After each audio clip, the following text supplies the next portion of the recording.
Welcome into Rob Wright Gen Pop Culture, and today we've got a unique show. It's a new show. I'm calling it Pop Culture Roundup. Had a little bit of Western theme.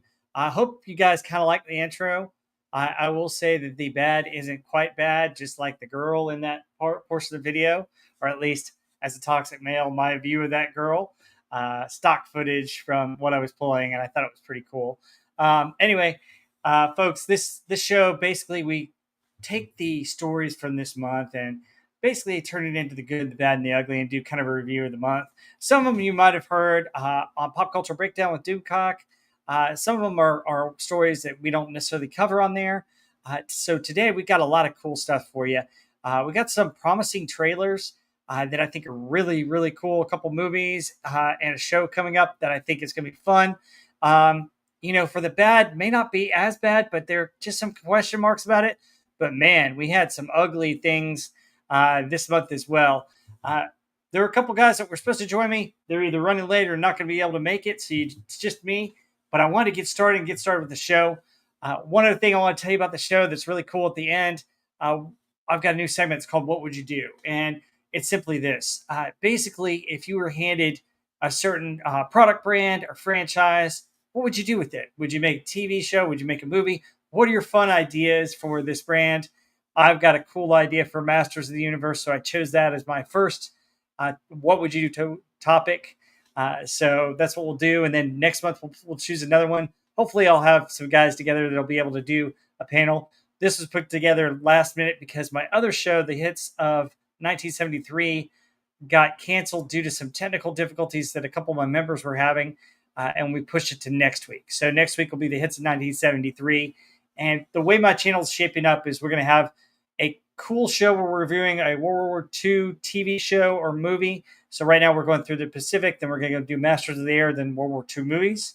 So that's going to be monthly. Then I'm going to start a new series where we're going to go through Westerns, and we're going to look at a Western, like your fun Westerns like Tombstone and Young Guns 2 and some of the Clint Eastwood movies. And we're going to talk about them from not only the movie, but we're talking about it from a historical perspective, where that Western takes place and the timeline and what was going on in its setting. And then also talk about the film history of that movie, along with discussing the movie.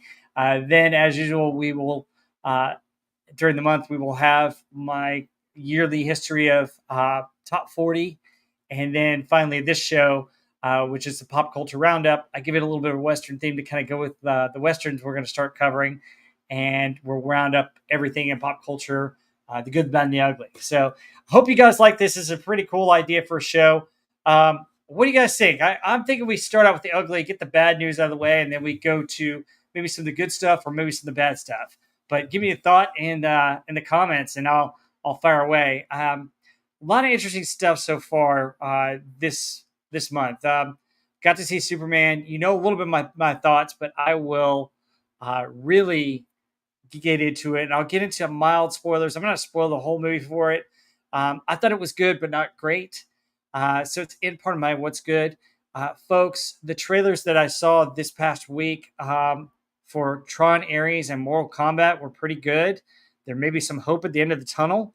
And then we got a Stranger Things trailer to talk about. That was interesting. I don't know if you guys are fans of Stranger Things, but I got some opinions about that. It's pretty interesting. With the bad, Fantastic Four is coming out this week. I'm going to see it. So I will have a live review on this. They'll be spoiler free.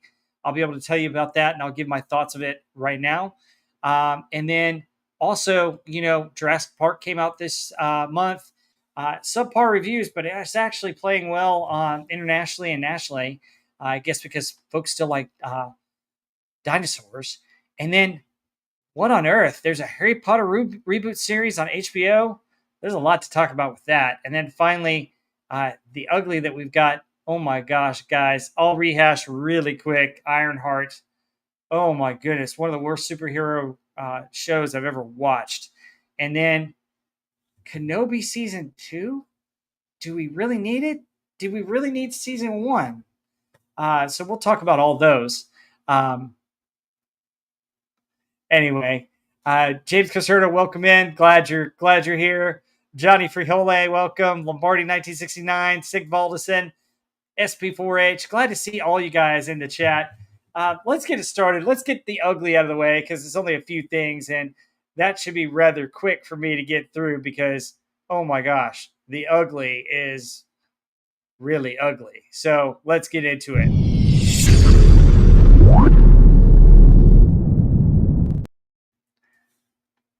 Kicking off our ugly pop culture for this month is Ironheart. Now, folks, I normally like to do pictures. I don't need pictures for it, and I'm glad I don't have any pictures because this story was bad. Um, you know, you've got a superhero that they just created that's supposed to be kind of a female Tony Stark. Okay. Um, you know, not the best idea. You're changing it and are changing the dynamics. Okay, let's see what this is about. Well, the first episode, she's at MIT and she has a scholarship. And the first scene, she gets chastised because, first of all, she spends all her time working on her project that she's got grants for, and she's not going to class and doing her degree. So you got a hero that can't multitask, that's flunking out of school. Great message for kids, by the way. Then you find out she's committing academic fraud by doing homework for other people for money. Real hero stuff. So she can't do her own homework and her own classes, but she has time to do all the other ones for money. But she has grants for the project work. So why does she need more money for that project? It was stupid from the beginning. So she gets kicked out of school. And then to top it off all she steals her work on the suit and steals the suit, which is just a copy of Tony Stark's suit. We don't have any new technology or something different that she was creating or any connection to Tony Stark at all. But she steals the suit because she's trying to perfect it. And by the way, whoever wrote this, they say well, she had her grant money and spent it on this. I'm like, no, that's not how grant money works. So right off the bat, you have an alleged hero doing wrong, bad things. I mean, 3 things that I just named right off the top. And then, she's super genius, has all this technology. Even if she's out at MIT, she could probably get a good job at some tech company or something. No, what does she do? She decides to support a criminal organization that's stealing from wealthy people to get part of their companies. Yeah, real good stuff. The other thing that happens in this show is you have a villain who's got a red hood. Some of it's kind of interesting that he can turn invisible with that, and you're wondering what he can do. But surprise, surprise, it's magic, and it's not that great. She joins this organization. They steal from some people. They have a robbery that goes wrong, and she kills somebody. So let's see. Let's add academic dishonesty, not able to multitask, not caring about her schoolwork, stealing, joining a criminal organization, helping them steal. Now you're murdering somebody. Wow, this just the great hero that I want to follow. Plus, she has PTSD from her friend dying, and then lo and behold, she creates her friend as her AI, which that part, if they would just played on that story instead of all the rest of this garbage, you might have had something there. But no, you don't. Anyway, so she decides to go up against the people in her little cartel here because she thinks it's wrong. Wow, a hero finally does wrong and discovers that it's. I'm so sick of this. You make the hero to be a bad guy and then you turn him to a good guy and then you make everything gray like my shirt. I mean, it's just crazy. I'm so sick of it. Give me define good and define evil any day of the week. Just give me a story that's good. I was willing to give it a chance, but my God, I can't believe how much you messed this up. Anyway, so she gets all her family and friends together. Yeah, all the people that support her to change her suit to magic. Her AI avatar can't work in the magic, so that's a bad thing. But all these people support her, and yet I've got to go it alone. I can't have y'all your help. Oh, thank you, but you didn't have to, and all this other stuff. I'm like sitting there going, that's not how a hero would do that. I mean, yeah. I mean, Yeah, Sigvaldson, yeah, she wouldn't turn against them. She would double down, triple down on her villain acting. Oh well, like, it's more villainous. I mean, basically, she goes after this guy with the red hood who's got magic. She figures out how to beat him with her technological, magical outfit. She defeats him and takes away his hood. And then at the end of the story, she goes downstairs after taking his red hood, and you know, she gives it to the original owner, who happens to be the devil, you know, and it's Mephisto from the comics, but he's also known as Satan. And she agrees to sell her soul in order to get her friend back in real life.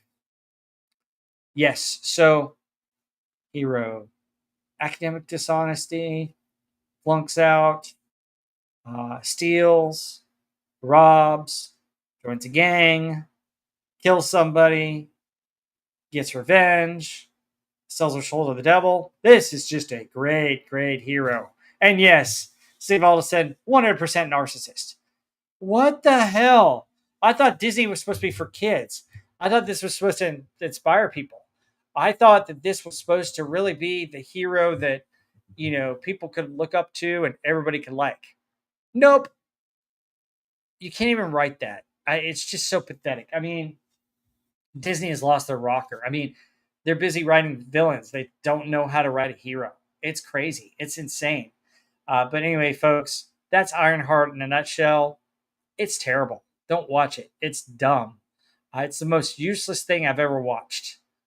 And the funny thing is that we were hoping Mephisto would appear earlier in the MCU and might make sense for a few things, and he appears in this, and it's just so lame.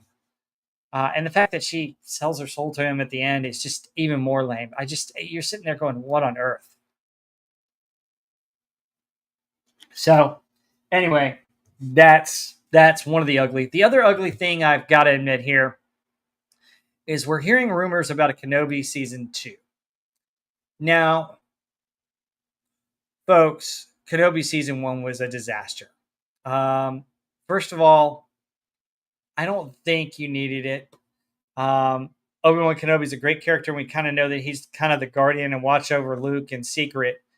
But they decided to go tell this tale, and instead of Luke Skywalker being the main person he's trying to protect, it's Princess Leia. And I'm like, well, Leia really didn't know who he was when she went to go give the message. What are you doing here? How are you trying to do this canon? It's so stupid. And then you violate canon further by bringing Darth Vader and Kenobi battling again. And then you make the show about the real villain turned hero, which yet again is another trope, Reva, who apparently can survive, a lightsaber to the chest, a lightsaber to the midsection. It's just, are you kidding me? And you ended up with Reva figuring out the secret of Kenobi and all this other stuff. What on earth? I don't know why. And you're wanting a season 2 of this? Folks, this is just, never mind the original story canon, but you're going down a pathway that you shouldn't even be going down with the stories. And from a story perspective, awful. If you want to do a real Kenobi show, what you should do is you should do about Kenobi and he's watching over Luke, and somebody either figures out who Luke is and he's got to protect him, or a bounty hunter or somebody else, and he has to kill and defend Luke, and it makes Owen mad, and it kind of separates him to where he's known as Old Ben, and that's why Luke is familiar with him but doesn't know him as well as he probably should. That's what you should have done if you're going to make a real Kenobi movie. And you could have him have PTSD, and you could have him meeting Darth Vader in his dreams and have dream sequence about that. And then what you could do, which would be awesome, is have a Vader series, or at least half of the Vader series, where Vader's trying to find him and he's hunting him down but cannot find Kenobi. That would be cool. That would be the neat thing. And you could have a scene where Obi-Wan Kenobi has a nightmare where he faces Vader, like I would want to see at Padme's tomb, which would be pretty cool. But it would all be a forced stream of PTSD for Kenobi. That's how I would have done it. he doesn't meet Vader in real life ever. He only meets him in dreams. And Vader's hunting him, and Vader has similar dreams where he battles out Kenobi, but they're just dreams. They're forced dreams. They're not real. That's the only way I think you could do it and have them meet each other. Hey, Agent Pepsi One, glad you're here. So, but yeah, that's my little rant on Kenobi season two. It's ugly. I don't want to hear about that story because I don't know where you're going to take it. The only thing you could do is maybe redo the whole thing. I mean, the only saving grace if you want to do Kenobi season two is make season one a dream, a bad nightmare, and then start it over where he's protecting Luke and make it about him protecting Luke. That's what I would do if you want to do it from where it is. But folks, it's a mess. Disney Star Wars is a complete mess. And it's because they've gotten into this woke ideology and they've gotten away from a good story. They're not trying to tell you a good story. They're trying to be social political. And we can't have enough of that. Come on, give us a good story. I mean, you can have good female characters, folks. You could have characters of different races or groups or heck, even aliens. We like aliens in Star Wars. I don't care. Just tell me a good story with good characters that's character driven. Give us something good. Stop the BS. So, yeah, this is yet another Robert Wright rant. Yep, Agent Pepsi One. Yeah, new show. I don't know, Agent Pepsi One. If you want to come on, let me know and I'll send you the link. But yeah, that's the ugly for you, folks. And unfortunately, the ugly is pretty much all Disney because Marvel and Star Wars are in the toilet and can't seem to get their act together. Um, and I don't know if there's much hope for either of those franchises. I mean, my goodness, it's crazy.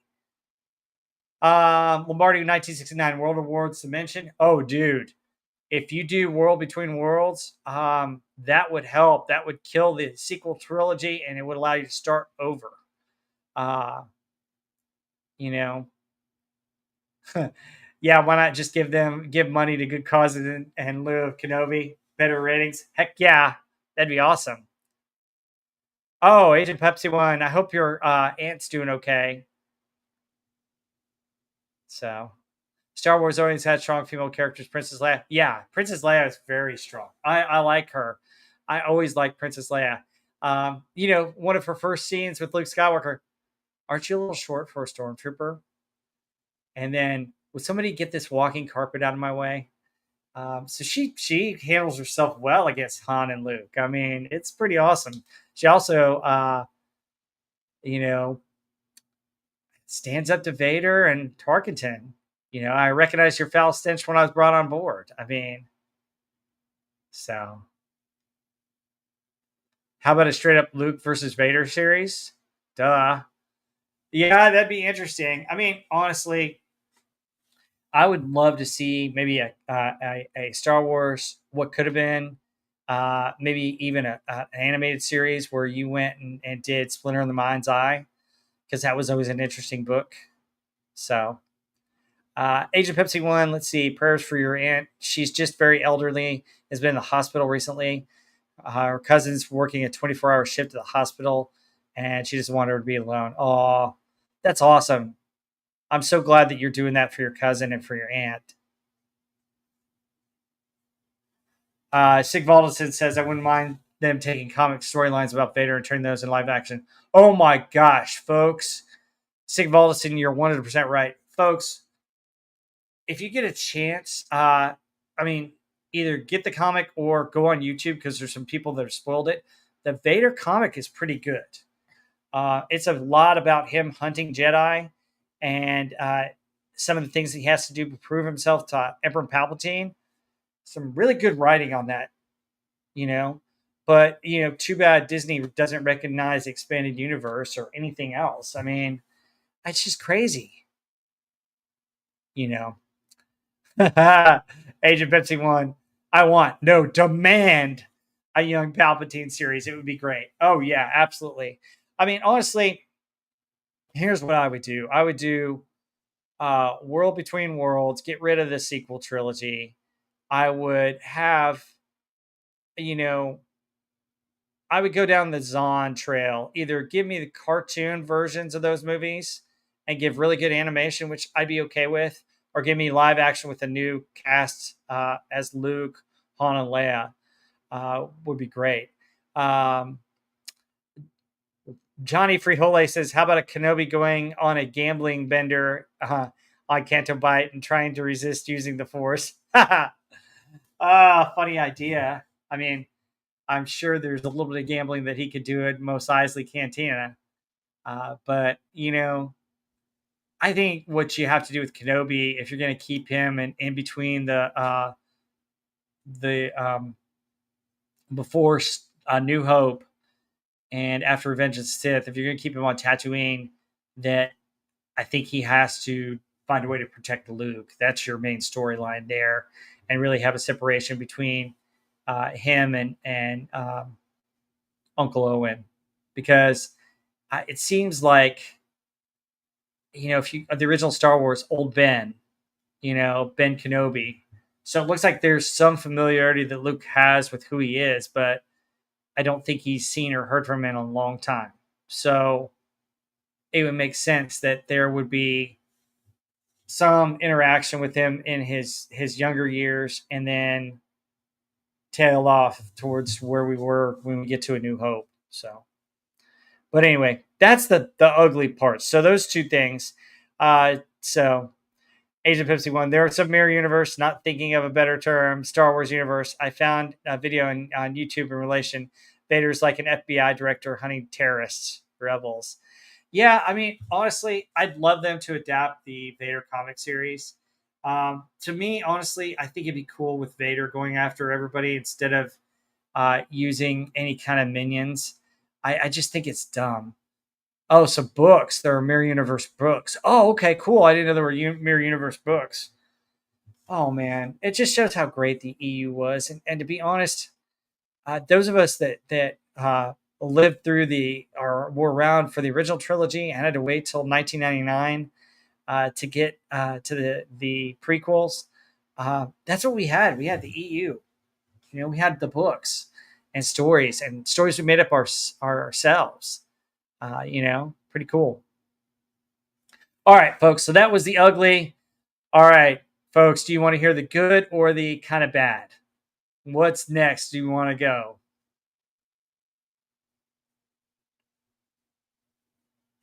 Let's go with the bad, folks. Let's find out what was bad in pop culture this year. Hang on. Let's get there.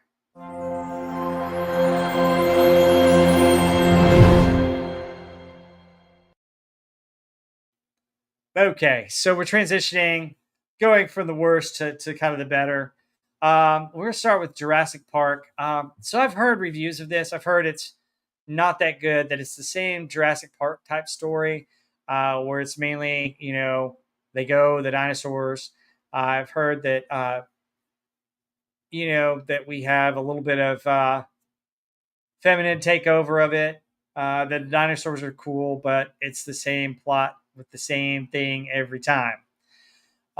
It sounds like it's doing okay internationally. I don't think it didn't start off very well.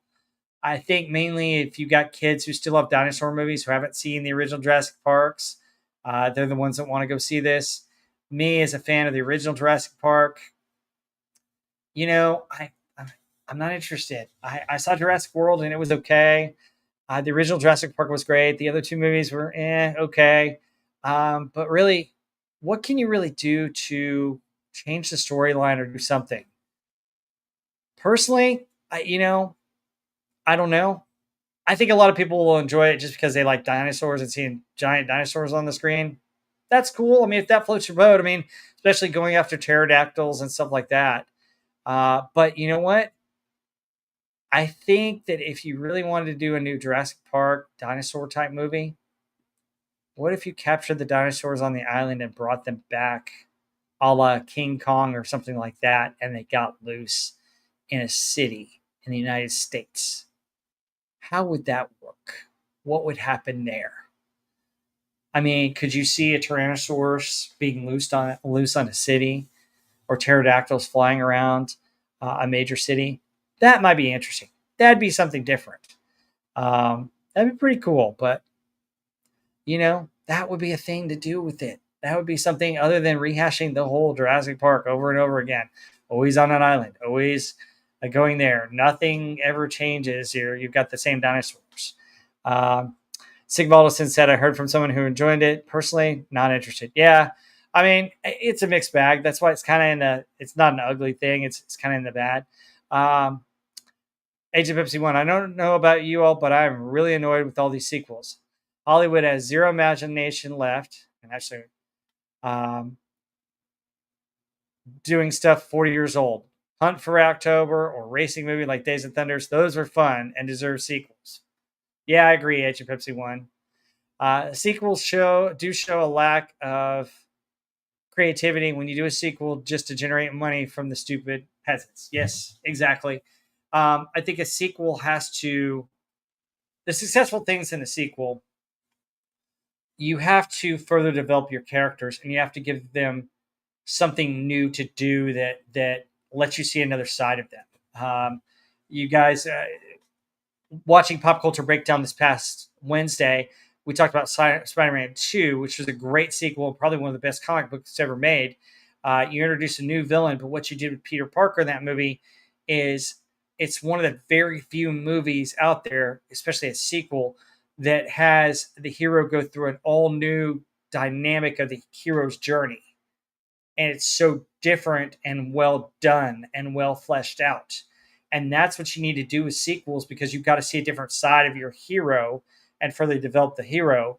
You have to be able to develop your other heroes or other side characters, and you have to bring in a villain or to further develop a past villain to really make that work. And the problem is that you don't see many of these studios with the imagination or the ability to write this anymore. It's sad. Um, yeah, sequels are about to raise capital. According to what I read, had the movie Sheena, this is Agent Pepsi 1, 1984, had a sequel, she would have traveled to her boyfriend's home in the USA, probably CA due to budget. That would have been fun too. Yeah, I guess I'm not a big Sheena movie power. Yes, thanks, Sigvalis, and here. But yeah, folks, I mean, part of the problem with Hollywood, other than the fact that it's gone woke and she's gotten way too social political, is the writing's just awful. I mean, guys, just give me something good, please. All right, so Fantastic Four is another bad thing that we got to kind of talk about. It comes out this week on Thursday. I'm gonna maybe try and see it Thursday or Saturday. We'll see when I can get tickets.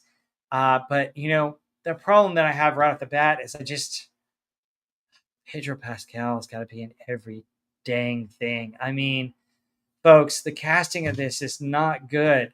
While I like the guy who's playing Johnny Storm, I loved him as Eddie in Stranger Things, which we're going to get to in a few minutes here.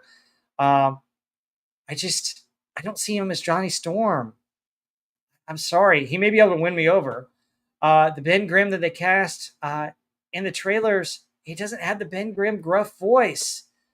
And that's a key part of that character. That's so important to the character. I mean, I can understand if he has a regular, normal voice when he's still human. That's fine. I don't care about that. But when he's Ben Grimm, the Thing, he's got to have a low, bulky voice that goes with his character, and he doesn't. And then, Sue Storm, that actress, she's been in a couple things, and she's a good actress, but she and Johnny are supposed to be around the same age, and she's way older. She looks way older. Unfortunately, she looks too old to be Sue Storm, and she's the leader of the whole thing. I mean, it screams just social political type stuff. And the really sad thing for me is they kind of listened to what we talked about years ago and said it in the 1960s. And I'm sitting there going, oh my gosh, you're doing it right. That's cool. You're doing that. You're doing kind of the Fantastic Four. You're doing a story where we don't have to go back through their origins. You're doing a Fantastic Four story where we don't have Doctor Doom as a centerpiece villain right up front, which is good. But my goodness, then you change the Silver Surfer to a female Silver Surfer. I get it. There's a female in one of the comics, but at the same time, it's just like you're doing this not because of the character, but to do something else. You don't get her looks right, and then you have to go back and change it. You had to go back as recently as a couple months ago and change the movie. It's just ridiculous. I'm just it's crazy. It's nuts. Um, the other aspect about this movie is we've seen some more trailers and some more stuff, and you kind of find out that a lot of the story is going to center around their baby, Franklin Richards, who Sue's pregnant with, and I guess has the baby during the movie. And apparently, Galactus wants him in exchange for not destroying Earth.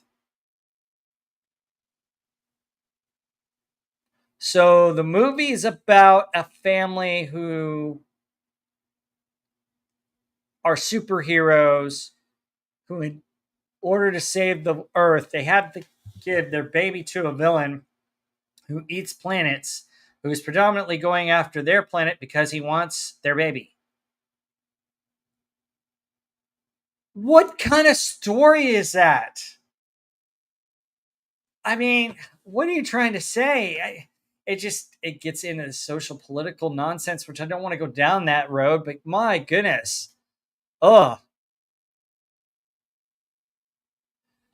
Hey, Wes Cagle, you said Krug. Sorry, I was set to be here and I got shooting the. Well, hey, Wes Cagle, if you want to jump on in, I sent you the link on X. So come on in. We're we're in the bad and talking Fantastic Four. Come on in. Agent Pepsi One. Hollywood will never return to profitability unless they get rid of woke crap and give audiences what they want. Exactly. I want strong characters, male and female, not skinny girls beating up buff boys. Yeah, that's kind of bad. And Sig Valdison follows up. Just surprised the pictures can't still get investors. These film companies cannot afford many back to back failures. Yeah, exactly. I mean, you know, and how long is China going to bail them out? So, villain that eats planets, something that stupid only can come out of Hollywood. Yeah, I mean, it's awful. I expect the guy was going to raise their child in some powerful ally. Yeah, he might. I mean, that'd be interesting. But is that the reason the Galactus comes to Earth? I mean, I don't know. Johnny Trujillo, they should clone Wayne Knight's character from the original and have him spend a whole movie trying to escape the dinosaurs. That might be funny. That might be funny. And call him Newman. Seinfeld reference there, folks. But yeah, Wes Cagle, if you want to come on in, you're more than welcome because I'd love to hear some of your thoughts on these things too. Just click on the link I sent you an X, and I'll bring you on. China isn't it strange that these movies that go to China have all the woke BS edited out of? Yeah, Agent Pepsi One. We've talked about that before. I mean, take the Force Awakens and look what they did with the poster on that. Interesting. And look how they took out various things that Disney took out when the movie went to China. Kind of crazy. So it's crazy. But I'll see Fantastic Four. I'll give it a little bit of a shot, but I'm already coming at it with not liking the cast, kind of iffy on the storyline, and we'll see what it does. I mean, it may have a decent story. It may have some decent things to it, but my goodness, it's just crazy. Oh my goodness. Theta of the Grid, welcome. I'm glad you're here. He's canceling his stream tonight, not feeling well on the stomach thing. God bless. Theta, oh my goodness. Buddy, I know you've been through a lot. I hope your stomach feels better. Folks, Theta of the Grid is a great guy. Subscribe to his channel. He does some fun pop culture stuff. He's a brother. He loves Transformers, folks. Support him if you get a chance. I mean, what a great guy. Theta, I hope you feel better, buddy. Get some rest and get ready to knock it out of the park on your next video stream because I know you will. You are an awesome guy. So, folks, just prayers for Theta of the Grid. Hope he feels better. Agent 51 says, I had an idea for a sci-fi book. a guy discovers a portal that takes him back to 1968. He brings back cheap stuff from today, like $150 calculators, and sells them there, buying gold in 1968. Selling it now. Great stuff. And with us, joining the stage, let's give a warm welcome to Wes Cagle. Hey, how Hey, are you? Pete. All right. How's it going? It's going good. So I already did some of the ugly stuff, so you don't have to talk about Ironheart or Kenobi season 2, or at least the rumors of it, unless you really want to touch back on those two things. I wouldn't even know where to touch with those things because I've avoided them like the plague. So I've heard enough bad stuff. So I figured let other people be on the sacrificial altar and watch that stuff. Not me. No, no, no. Absolutely. And Agent Pepsi One saying gold was $14 an ounce in 1968. Wow. Um, yeah, interesting. $1.50. Okay, $1.50 calculators, but interesting. Agent Pepsi One. There's a lot with gold, but we're not going to discuss it here because that's not a public conversation I want to have. Um, Mm-hmm. but anyway, so West Cagle, we're doing kind of the bad. We talked a little bit about Jurassic Park, the latest Jurassic Park movie. Don't know if you Mm-hmm. want to mention that, but we're still rattling through a little bit of the Fantastic Four news. So either one of those two topics, you got anything that you want to mention on those two? I've with Jurassic Park. All I've seen so far has been people saying negative things about it. So I don't hold out a lot of hope. I mean, it hasn't been good. The first one was great. The second one was bad. The third one was really good. I liked, and the first Jurassic World. I think the one which was the one with the redhead running around the jungle in high heels. Was Oh that the yeah, first Jurassic? That was all right. I enjoyed that, but yeah. Oh the yeah, other stuff is not good. yeah. Absolutely. Hey, welcome FKHC 2005. Glad you're here. Yeah, I mean, it had some okay movies. I don't think you can beat the first one. I Yeah, no. just, what I said is they need to change the story. You can't keep just going back to the island. You got to do something else. Hmm. Bring those dinosaurs to the city and find out what happens. Well, that's what they tried with the second one, and everybody panned it because it was not done well. I mean, you're right. They need to do a different storyline, but they need to do it well. You can't just try to do a rip off of King Kong. So, Yeah, yeah. You got to have your special effects, and you got to have all kinds of different destruction, different things mhm. done. Well, yeah. Um, Eventually, those dinosaurs, you figure they're gonna escape the island. Like Malcolm says, life finds a way. So they're gonna just not be contained there. So you can make that a story. But mhm. eh, Yep. Yeah, absolutely. I mean, interesting stuff. So, or make it to where there's a weakness or some kind of disease or something else. I don't know, oh yeah, yeah. but or you can get weird and crazy with it and mutate the dinosaurs. I don't know. Exactly. Make it some kind of a hybrid Jurassic Park zombie apocalypse movie where the dinosaurs become zombies or something. Yeah, yeah. Who knows? It'd be interesting. Um, wow, Yeah. Agent Pepsi One's got a Yeah. great idea for a story. Maybe we need to have her on one of these months to tell her story about a guy selling calculators and laptops in the 1960s and getting rich. Uh, that would be cool. That reminds me of a story I had heard one time. A guy. This is literally true. In the I think it might have been late 70s, maybe maybe it was the early 70s, late when the hippie craze was going and everything. All the eco warrior stuff started.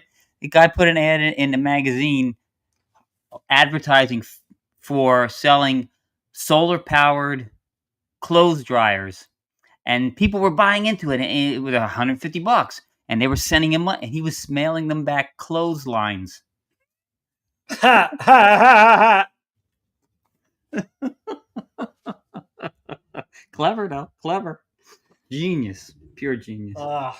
Yep. Always check before you buy. Yes. Yes. Always check before you buy. Anything on Fantastic Four? I talked a little bit about kind of the latest trailers and kind of what the plot of the movie seems to be about based upon stuff that's in public right now. Kind of crazy. Yeah, I don't. It's gonna be. the problem, this movie, who knows? I would love for it to be good. It would be. I always root for movies to come out, especially in for franchises that we enjoy. I would love for these to be good, and it could be, even if it is good, it's going to take a lot to get the public to get over the lead actor in this thing. They've been so turned off by him and a lot of the negative publicity around him. It's gonna be a difficult sell, I think, out the gate. Plus, a lot of the trailers showed stuff where people were very critical of things. They didn't like Johnny's character. They didn't like the way the thing looked. There's a lot of stuff they're gonna have to overcome. So we'll see. Yeah, for me, it wasn't necessarily how the thing looked. It was more about how he, first of all, how he sounded, and then second of all, how he acted. Oh, that's it. Yes, not yes. The sound. It was definitely Mhm. his voice was not what the because people are used to the '60s cartoon sounding guy.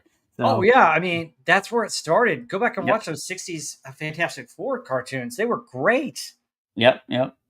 The animation may not be what we expect from today, but it's good stuff, man. It's good stuff. Yeah, great character driven stories. But I'll go in with an open mind. The problem is I already have a bad taste in my mouth based on the casting. I just don't think it's that good. But Mm, you could win me over with good performance. Good performance will always, be the key. true. So if you make your performance, you might be able to blow me away. I mean, honestly, a lot of people were concerned that Michael Keaton was going to play Batman, and he turned out to be a great Batman. Oh yeah. He So was the great Batman. It's true. yeah, Sigvaldason is suggesting a Bob Ross cooking show. Yeah, not for Fantastic Four and not Bob Ross playing the Thing, but I don't know. That just was stupid. He's like, Herbie, oh, this tastes good. Okay. I'm just like, what are we doing? Yeah, I don't know what they were thinking. When I saw that, I'm like, this is parody, right? This is not real. This is a joke, right? Yeah. I mean, honestly, I hate to say this, but it seems like every iteration of the Fantastic Four is missing just something. And Yeah, it's sad that they can't get this right because this was like the original Marvel comic. And you have so much material to work with. Why can't you get the casting? Why can't you get the story right? I mean, guys, it's not hard. Give us something that develops characters and is a good story that we can kind of relate to. Go watch Spider-Man 2. Go watch Superman 1 and 2, the Christopher Reeve movies, oh and go yeah. watch the Dark Knight, right? The Dark Knight, and Mhm. you know, maybe Batman 1989. All those had good elements of a real good comic book movie. Yep, So, yep. Yeah, I with these new movies, slated to come out, especially Superman now that it's out, it got me wanting. I went back just man, it must be just 3 days ago, and I watched the first two Christopher Reeve Superman movies. This first one is spy. I mean, it is epic. It is just it's real. It's better than I remember. The second one is worse than I remember. I mean, it's good and I enjoy it still, but it's too much camp. I mean, even Hackman, yeah. it was almost a caricature of what he was in the first one. The first one, he was a brilliant. He was always one step. I mean, there was a review. A guy did a complete review of of the movie. I actually pinned it on my Twitter. It was a fantastic review, and he pointed out some things that I hadn't even thought about before that I missed, and it just made it even better. Hackman's character in that was fantastic. Oh yeah, and we're going to talk about Superman in a few minutes here too. So, yeah, we'll get to that, and we can compare it to the first two Supermans. Yeah, Agent Pepsi One talking about Pedro being a mediocre Yeah. actor compared to Michael Keaton and some of the other movies. Exactly, that's Yep. exactly right. All right, so the last of the kind of bad, kind of what on earth is going on here? HBO apparently has started filming a new Harry Potter series. Have you heard about this? No, no. I don't So think they so. spent over $1 billion for this school, and it's a real live school that they're going to use for the actors. Uh, and it's a live school, a real school that'll be for 10 years. And they're basically redoing each season is going to be a different book. And the first two seasons are being shot kind of back to back. It'll premiere in 2027. Each season so far is going to be 6 episodes, but as we get into longer books, they'll extend to 8, maybe even to 10 episodes, which is fine. And the problem has been a couple things. First of all, there's controversy over the Snape casting. I don't know if you've heard about that. Oh Uh, yeah. Oh yes, I had. Yes. yeah, so we've got that. But the good news is, if you look at some of the casting for Harry, for Hagrid, and a few other characters, it actually looks pretty good. Yeah. But I don't know what's your overall take, and I'll give my overall take. Thoughts on a reboot of the Harry Potter movies, even if they're going to make them closer to the books. I don't know. What's your thought? What's your take? Yeah. I here the problem is gonna be, and this is just my opinion. And it's as they could be fantastic. The actors and actresses Mhm. could be spot on for doing what they. It's just going to be a very difficult because those actors made those roles their own. All of them, Ron, Hermione, Harry, even all the teachers, all of them, and putting other people in them is going to be a tough sell. Now, once people get used to them, maybe it gains traction. But I think it's going to be a difficult sell. Even if it's fantastic, it's going to be a slow. I think it would be a slow start for it. But hopefully they don't Netflix it, and trash the original work along the way. Oh, I totally agree. And apparently J.K. Rowling is a part of this. So Oh, well, that's good then. yeah, which is a good thing. But like Sigvaldson and Agent Pepsi One say, as long as it's not woke. And to some extent I agree. I just my problem is that the movies are still fresh. I mean, they're barely, I mean, maybe 20 years old at this point. The last one coming Yeah. out later on. But I mean, it's HBO is producing them, and I don't know exactly how much control Rawling has, but she's on the set as like a producer, so we'll see. Okay. Yeah. So I mean, with her on there, I think lends a little bit of credit to it. But the thing that I want is, I think if you're doing Harry Potter and do his universe, I would have done either a series where you go and explore his parents and their school years, because we got glimpses of that in the Harry Potter Yeah, books yeah. and the movie. But I think, why not explore, his parents and that whole group, and go through their years at Hogwarts and their years after with the first war against Voldemort. That would be interesting to me, rather than rehash what we've already gotten in these great movies. Because I think the Harry Potter movies are great. I love the books. The books are fantastic. So I would love to see that rather than a rehash of what we've already seen, or get her blessing and make up new stories with Harry Potter's kids and Harry Potter in the future. That would be interesting too. Oh, Uh, yeah. Yeah, I agree on both those takes. That would be really awesome. yeah, I mean, it's just wow. Um, Agent Pepsi One says there's talks about reimagining UFO series that I wouldn't give to be one of the moon base girls. Yeah, I'd love to see that. Send pictures. Yeah. I mean, can we get dinosaurs on the loose in different time periods? Johnny Freeholder. That might be interesting. Yeah. Uh, you discover a dimensional portal. You're trying to get rid of dinosaurs, and they pop up in the 60s, the 50s. A That'd be dinosaur cool. kills Hitler, or less Yeah. that, man. I saw a meme where there was they had a dinosaur running across the beach at Normandy, holding a machine gun, and somebody literally posted after the meme was on Twitter. They're like, oh, this is a fake picture. Look, that dinosaur is holding an M60. That wasn't invented. It had to be holding a bar. I'm like, really? That's what you got a problem with?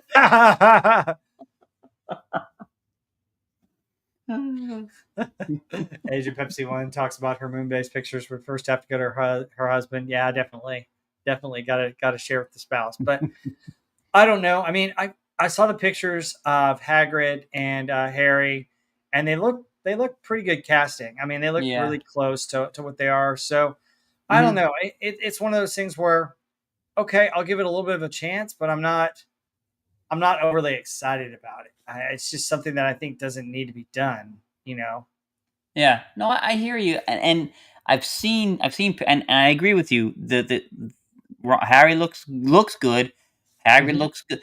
Hermione doesn't look as good, but I've heard her and I've seen she is spot on with her acting. So I'll forgive a little bit of the physical look because she really captured her cadence, her tone, her inflection, and her arrogance. I mean, she did a good job. So it's hopeful. Yeah, absolutely. I mean, it's hopeful. I'll give it a chance. I mean, I'm willing to give it a shot, but I mean, I understand that you're trying to redo it, and that's fine. I don't understand why you race swap Snape with some of the stuff that happens to him. It's a little Mm-hmm. questionable, and I just like, what are you doing here? Because he gets picked on really bad in the flashbacks, Mm-hmm. and to start thinking that, oh my goodness, it's just crazy. Uh, Yeah. Asian Pepsi One, I hope your aunt's okay. Glad she's awake. Um, Sigvaldason says, "Why kill the mustache man? Why not go back and stop the cause of World War One?" Yeah, you could do Yeah. that. Yeah. Or Just you don't want to do in the Mustache Man. You want to do in Gavrilo Princip. Get rid of yeah, him. but Sigvaldason, if you remember from my video where I took you on the tour of all those places, uh, the real villain is his mentor Dietrich Eckart. So that's who you'd want to kill if you went back in time because he's the one that sets everything in motion. So kind of What's funny crazy. with Eckert is that he didn't intend for that party to go in that direction. You remember it was just called the German Workers' Party Hmm. originally. Yeah. It was the Mustache Man that brought in the socialist aspect to it. Hmm. So yeah. Yeah. So he may have set the catalyst going, but the Mustache Man still really perverted everything completely. So True. And if you stop World War Two goes away. Yeah. I mean, well, maybe. maybe, but like the cause of World War Two really was the fact that you made Germany pay for everything, and then you took the Rhineland and populated it with all kinds of people that offended the Germans, and you just I mean, there's a lot that goes into World War II and what caused it too. So, uh, Yeah, yeah, if you Agent do the Pepsi one. Austrian Yeah. carpool, someone Yep. else would take his place. True. Yeah. Yep. So, crazy stuff. But folks, that's what I've got so far for this month for the bad. We've done the ugly. Let's get to the good stuff here. Hang Cool. on one moment. We'll pull that up. Here we go.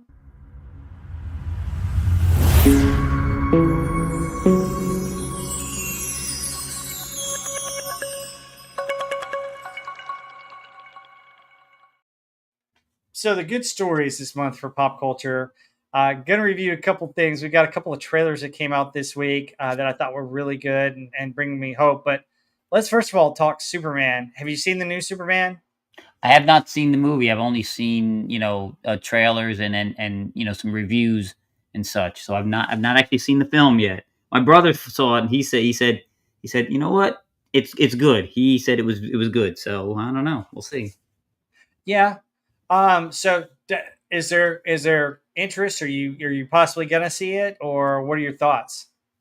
The there was a couple things that I was originally drawn to it when I saw some of the trailers, because in the trailers they did the wording like the opening credits of the '78 movie, and I was like, and they played that music, John Williams music. I was like, oh, this might be good. And then I saw they throwing crypto. I'm like, you know what? I don't know. I have no problem with crypto in my Superman cartoon or in the comic books or his own series, but not in a serious Superman movie. I don't know. I mean, I haven't seen it, so I can't say how it fits in. But I was excited until some of the reviews trickled in, especially them talking about he all he does is gets his behind handed to him the whole first half of the movie and all this, and I'm like, oh, this is not Superman. But my brother pointed out, he said it did a good job because the reason that a lot of the interest in Superman started waning is that he's overpowered. He's overpowered, and unless you bring kryptonite into it all the time, there's no challenge for him. So having a way where he's vulnerable, I suppose, was a way to kind of reinvigorate the franchise. I don't know, maybe. Yeah, I mean, I get what they were going for. Let me just talk about the good stuff in it first of all. I'm not going to give away any big time spoilers. There might be slight spoilers, but they honestly, it has to deal with some plot points. You'd have to see the movie. So overall, I I think the movie was good. It's not great. So my rating system, I gave it a 7, which here's kind of my ratings in a nutshell. 1 through 3 is a really bad movie. 4 is too cheesy. 5 is cheesy but watchable. 6 is an okay movie. 7's a good movie. 8's a great movie. 9's an excellent movie. 10's an outstanding movie. So it's kind of a C in the middle. I had a lot of fun. I think the guy playing Superman is a really good Superman. He does a good job, and he's a good guy. I mean, he's saving everybody. He's saving dogs. He's saving squirrels. He's saving all kinds of humans. He saves little girls, women, men, everybody. So he's very true to the character. I like him and Lois. They've got good chemistry. Lois Lane's a great character in this. She does her journalism thing and is really good. Clark Kent's version is really good. So you got both of it. I like the fact that it's shiny and bright. It's not this dark stuff that we've had in the last couple of superhero movies, and that's great. That's a great change. There's defined good and evil in this. You've got the Justice Gang. Mr. Terrific is awesome. Guy Gardner's Green Lantern is badass. He does great. Hawk Girl's cool. All those characters are great. Jimmy Olsen's actually pretty good. There's some side characters who are good. Ma and Pa Kent are in there, and they both make an interesting impact, which I think are great. But you notice what I'm not talking about is the problem with this movie. And the problem with this movie is the villain in Lex Luthor, and exactly what we just mentioned here. Um, Lois should be his biggest vulnerability. Yes, absolutely. Kidnapping her or doing something with her. Godzilla -1 was incredible. Dinosaurs on the loose in World War II. Yeah, that'd be a fun idea. Maybe we need to make Jurassic Park as a franchise we take a look at and redo. But the problem with this Superman movie is that 80% of it is Lex Luthor trying to kill Superman. And, while you have to do something, Superman's overpowered, you've taken your villain and you made him into this megalomaniac that's just got this one track mind, and all he does, I mean, he drives the whole plot of the movie. And it's like, even when he's got Superman where he wants him, it's not about, okay, I've got him where I need him to be away from where I am. What is my evil scheme? You don't really have any of that to flushed out. And that's the problem with this movie. The villain, Lex Luthor, is so flat as a character. No, you got a great actor playing him, but he's written so flat. I mean, all he is this obsessed guy with killing Superman. And that's the biggest part of this movie that fails. Um, and there are other side stuff. Jor-El, and James Gunn just confirmed Jor-El's message to Superman is a big fail, and folks, it's awful. It's bad. That's another bad part of the movie. The music in this movie is bad. Mm. King Ma and Pa Kent rednecks. Now, there's a great scene with Jonathan Kent and Clark talking, and I think if the movie had been more about their subject of their conversation, it would have been 10 times better. But you know, I don't know why Hollywood feels the need to make people from the South or the Midwest, Mhm. anywhere but New York or LA, a redneck. It's just so stupid.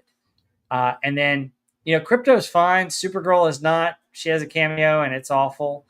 And then the music, you've got segments and scores combined with electric guitar and then other types of music that I won't get into. But that's the big mess of the movie. Um, most superhero movies, you're following the hero and the hero's driving some of the story. And in this, it's all the villain driving it, which is interesting, but your villain has no depth. So, Mhm. I see what you're saying. Yeah, I'm both encouraged and discouraged by your take on some of the stuff. I liked what you said about the good stuff, especially the being true to form. mhm, 'Cause in the '78, where you talking to me saving every, including squirrels and animals. There's a scene in the if you remember in the '78 one where mhm. his first night out, he rescues a little cat from a tree and hands it to the little girl in pigtails and knee socks, and she runs inside. So that is quintessential Superman, and plus the fact you said it's bright and color. That's what Superman's supposed to be. This washed out, drab stuff that they were giving us is awful. It had been awful, and Superman's supposed to be this bright costume is iconic, man. So I Mhm. mean, that's good. That's encouraging. And what you said about Luther, if you notice, Luther usually is indicative of the. I keep going back to the '78 movie, but indicative of that movie. Lex Luthor is a criminal mastermind who's doing things, and the only time he tries to do Superman in is when Superman gets in his way. He's not out to Exactly. get Superman. That's a side deal. That's a Mhm. side deal. He could care less about Superman. It's just get him out of my way so I could do my thing. If you make it all about I've got it's Moby Dick, and he's Captain Ahab trying to get his whale. So Exactly. And yeah. and it's not even so at least Ahab had a little bit more depth to his personality. Lex Luthor doesn't. Ahab has a peg leg because the whale took his leg, Oh yeah, and that's yeah, right. part of the reason for that. But I mean, it's just like, come on, it's crazy, you know. Um, James Caserta points out that Lois should be his biggest vulnerability. Yeah, Lois Lane should be uh, his vulnerability. Mhm. It reminds me of Superman 2. Let us take his favorite. You know, Yes. Yep. um, but Johnny Frijole says a vulnerable Superman is a great idea if done well. I agree. And then he said, check out Superman Red Sun. Yeah, that's an interesting concept about him landing in the Soviet Union. Yeah. I'll have to check that out. I've heard good things. So, Didn't they but didn't yeah, they didn't they go kind ahead. of do a different take on his vulnerability in was it Superman 4 where did they turn the sun red or something? I can't remember that one so much. Didn't they do something to the sun that hampered his powers or something? Wasn't there maybe I it was a can't remember comic. what they did. Um, I thought Superman 3, where they give him black kryptonite, Oh yeah. Oh uh, yeah, turn him and he into some kind becomes of a like jerk. Hancock. Yeah. Yeah. Yeah, he turns into a jerk and he goes in that bar and he's drinking in the bar and then he takes the peanuts and flicks them into the mirror and Mhm. then he sees the really hot blonde that's part of the bad guy group um, a couple times. I mean, she was hot, but my goodness. And then Superman versus Superman. I mean, Yeah. I don't know. Or, you bring Bizarro into it, Bizarro fighting Yeah. Superman, but that's a Well, whole nother thing. as far as and I pitched this to my brother who's a big comic book guy, Hmm. especially DC. He loves DC even I think more than he might love DC more than Marvel even. And I said, what would be really cool? It's a Superman movie. You want to have an epic struggle where you guys put Lobo in there. Yeah. Oh, yeah. Yeah. So Yeah, give him a powered villain. But I mean, yes. I think Lex Luthor. it's okay that Lex Luthor's a genius and he's a step or two ahead of Superman. I just his motivation needs to be something else, not killing Superman. Or if it's going to be killing Superman, it's got to be because he did something to Lex that we get to understand or see in the movie, you know? Oh yeah, agreed. So, but those types of things. But the original Donner movie, I mean, I love, the actors who played Ma and Pa Kent. I love the scene Yeah. where Brad's the jerk who makes him clean up all the stuff after football, and he punts the football, and then he's running, and he gets home, and they Hmm. pass him in the car, and how'd you get here? I ran, and then he talks with his dad. And his dad tells him, Pa Kent tells him, you were here for a purpose, and it was not to be a football star, which Yep. I thought was Yep. great. And then his dad dies of a heart attack, and I love the scene where he's talking to Martha after at the funeral, all these powers, and I couldn't save him. I mean, Yep. that really just that builds that character right then and there, which was just awesome. And then he finds the crystal in that, and she has the bowl of Cheerios, which Superman eats Cheerios, by the way. And there's a nod to that in this movie, by the way. Is Uh, there? yeah, there's a nod to it. Anyway, he tells her he has to go, and and then he goes and creates the Fortress of Solitude, and he meets Jor-El, and Jor-El keeps him there for like 12 years, training him. And I love the speech. He goes, um, you know, Kal-El, they can be good people if they want. They only lack the light to show them the way. For this reason, above all, their capacity for good is why I sent them you, my son. And that just gets you Yeah. right here. And then you see the first on-screen appearance of Superman flying out of the Fortress of Solitude, which just, I mean, that was great. That's why that movie is just so iconic. Oh yeah. Um, Herc 130, glad you made it. Good to see you. Glad you're here. Um, but yeah, I mean, the original Superman, the Donner movie, blows everything away. I mean, to me, it's nearly a perfect 10. It's either a 9.9 or a 10. There's a little bit of hokey stuff at the end with the way he resolves everything, but still, I love it. And then I love it. Lois on the helicopter, and then he sees it, and he changes in that turnstile, and the pimp sees Yeah. him. The first guy who sees him is the pimp. Yeah. That's a bad outfit. Yeah. I love that I love the you see that you see the phone receiver hanging up. He's running up to it and it pulls back and it's one of those little open ones. He gives it this look like, what the Yeah. hell is this? Yes. Yeah. That's And then it's just one good scene after another in that movie. yeah, and I just love Lois Lane's reaction. You've got me. Who's got you? You Yep. know. Yep. Yeah. Oh God. Yeah. That's a great sequence there, and and just like Star Wars, where the music literally makes the Oh music gosh, literally makes the Superman movie. It is. I'm just thinking about it now. I get little goosebumps as I'm hearing the music in my head and seeing the scenes. I'm like, "Ooh, that makes it so it's just so much more powerful." oh yeah, I love the horns on that. Oh my goodness, it's just it's so awesome. I mean, the credits alone just give me goosebumps. So Hmm.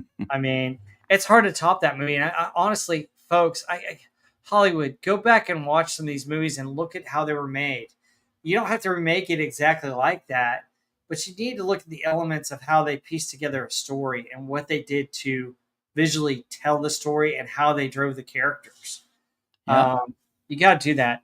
I think, in my opinion, I mean, it can work if there's a writer director. Don't get me wrong, there are some good stuff, but I often wonder if you need somebody that's a writer or writing team that can think internally. So here's my thoughts. You got a writer who really has to write it where they're in the mind of the character and be able to tell the story from that character's point of view without having a visual picture necessarily in their heads. And it's the director's job to change that and tell the story from the visual medium of taking what's on the page and turning it into a visual thing. When the writer director is the same person, I wonder if you're missing one or the other, which flattens out the movie, and you don't have somebody else coming Mm, along to really kind of correct that if you got multiple people in the writer room trying to adapt it. this What is are your true. thoughts there? Yeah, no, no, that is when you got when they're one and the same person, there's nothing that's there's a dynamic where there are two different individuals because things bounce back and forth. You get what I'm saying? Yeah. Creativity happens, innovation happens, good things happen when you've got somebody here and it's bouncing back and forth between you. The writer may say, "Well, I imagine this," and the director's like, "Well, what if this?" And you get this creative chemistry going when it's the same person. He wrote it, he sees it this way, and it's never going to change. It's fixed right now there. So like you said, it's going to lay flat. It's not going to have the dynamic that it might be where there's other somebody else there. Yep. And for take like Spider-Man 2, just because it's fresh on my mind. I mean, you had other writers and a great director in Sam Raimi bring it to life, and you had the dynamic compared to the Superman movie, which is good but not great. James Gunn wrote and directed it, so in my mind, it's like James Gunn was missing some pieces. I mean, his Lex Luthor is flat because he's trying to think of that character in a visual story sense rather than think of it in his head and then do it as director. I mean, that's the problem. Mm, So, yeah. You mentioned one other thing when you were talking about the movie and Luther specifically. You said there was a clear one of the good things you said is a clear definition of good and bad, good and mhm, evil, bad, and that's one thing. When you had the Hollywood movies of like say the 50s and 60s, we had that. mhm, That was quintessential element of movie making usually, and they kind of lost in the 70s. It got a very big blur in the 70s. Came back strong. The definition between good and evil in the 80s. I mean, oh yeah, and we started losing that again in the 90s and the 2000s. I'm glad to see it coming back because it's one of the things that gets people on board. It gets them, there are several elements. You need that clear good and evil dynamic, and you need a character, a hero that's not. I don't want to say Mary Sue because it could be a guy too, but they need to have flaws, so they have to overcome it. mhm, The hero's arc, and people, me specifically, will always be a sucker for some kind of a thing where it's building to a crescendo, and somebody in there doesn't have to be the main character, but one of the important characters. That element of self sacrifice. mhm, I am a huge, like that. There was reported that Harrison Ford wanted Han Solo to die at the end of the first Star Wars, and mhm. I said I would have not had a problem with that had he done so, sacrificing himself so that Luke could finish the Death Star off. Perfect. I would have. I mean, we wouldn't have gotten the great stuff in Jedi and Empire, obviously. So that would have been a loss. But I'm a sucker for the self sacrifice. It's what I love the best. My favorite thing, Randy Quaid's character in Independence Day. My favorite. I love it. It's great. Yeah. From the words of my generation. Up yours. Love Great. Oh, it's that. Love great. that. Yep. Love that. But I mean, you mentioned Han Solo, and I see where you're going because you see the change in his heart and his mind, uh, which is great. But I thought his character got a lot more development in Empire, which made that character even better because Hmm. you have him go rescue Luke from the Wampa. You have him sacrifice that. He's done all he can, but he still has to pay his debts off to Jabba the Hutt because the bounty hunters are still chasing him. Um, and then you have the love story that develops between him and Leia, and I think that's great. I Yeah. just the lines there. Let's Yeah. see. Theta the Grid says, "I'm gonna go ahead and go with the stream." And Rob, if you want another guest, I'll come on. Yeah. Hey, Theta, hang on. Let me send you a link here. Hang on. Let me get Twitter back up and find you. But yeah, I mean, Han Solo sacrificing himself, maybe in Empire where he doesn't come back from that would be interesting. Hmm. Because I don't know that he had as much to do in Jedi as he needed to. You know. Yeah, I love one of the best parts in Jedi, in my opinion. I love it is when Leia pulls the reverse on him. From Empire, where she said, Oh "I yeah, love you," and he says, she does that to him in Jedi is great. Uh, yeah, no, but I don't disagree. It would have been a shame for him to have been lost in Star Wars, but again, that's I like the Force Awakens, and it would have been great, and I had no problem with Han, ending in that movie.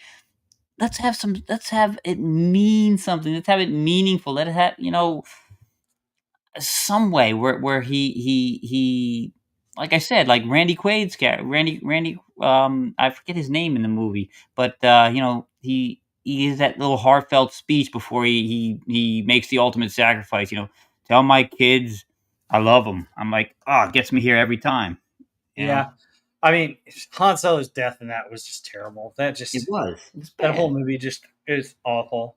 I mean, Data's going to try and join us. I hope Data, if you're still feeling sick, if you're feeling well enough to maybe join us, that's great. If you're still feeling sick, just make sure you're okay. I'd rather you feel better than try and do something if you're not able to do it. But um, there he is. Let's see. Let's bring him on. Let's see.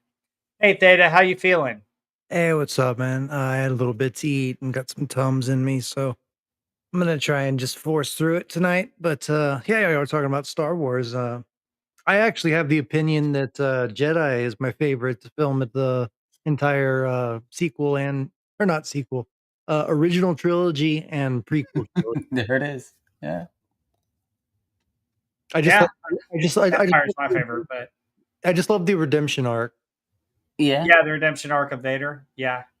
Yeah, So, A yeah, good the one. original That's a good trilogy you choice. can't beat. I No, don't think you no, beat it. I mean, it's no. so great. Um, and I mean, and that's what's good. I mean, I wish we had something like that today. You just don't have people at Lucasfilm that can write.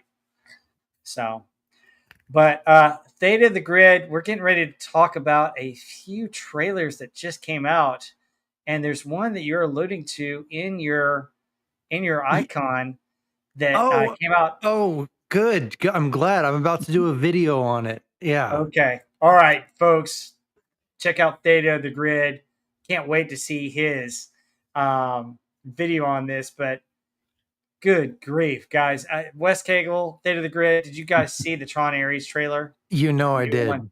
I Oh have my, not yet. No. oh my I God! Hey, Wes Cagle, if you wanna mute yourself and go watch it real quick while Theta and I start to talk about it. Oh my God! Okay, okay. Check it out really quick, folks. It looks cool. What are your it thoughts, Theta? I'm iffy. I don't like, I think Jared Leto is a bad choice for the main protagonist of the movie.